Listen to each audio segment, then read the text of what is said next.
আচ্ছা তুই কি তাহলে যাবি গে? আচ্ছা গেলে যা, 1 মাসের জন্য যাবি। একবারে যাওয়া যায় না সারা জীবনের জন্য।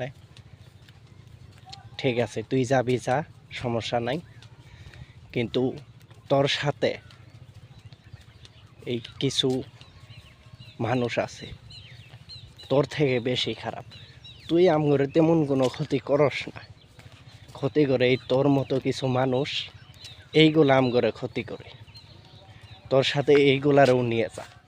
তাইলে শনিবার সন্ধ্যার সময় ত্বক বন্ধ করব। হ্যাঁ কি 1 মাসের জন্য মাত্র?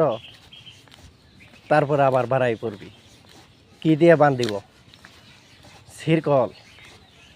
নোয়ার সিরকল। তুই তো আমগরে আসলে বেশি ক্ষতি করস না, ক্ষতি করে তোর মতো কিছু মানুষ। এই মানুষগুলোকে সাথে নিয়ে যা, এরা হলো আঙ্গেরে বেশি ক্ষতি করে। কি তোর দায়িত্বটা এই মানুষগুলো দিয়ে যাস, মানে এই 1 মাস তোর দায়িত্ব এই মানুষগুলো পালন করব। ভালা বুদ্ধি পাই করছস। আমরা আরও মনে করছি তুই 1 মাসের জন্য বন্ধ থাকবি, সব কিছু স্বাভাবিক হব, সব ধরনের খারাপ কাজ বাদ যাব। তাইলে তুই এই দায়িত্বটা কিছু মানুষকে দিয়ে গেছস। আর যারা আসলেই খারাপ তারা আগে থেকে খারাপ থাকবো, তুই তাই তো কইতাছস।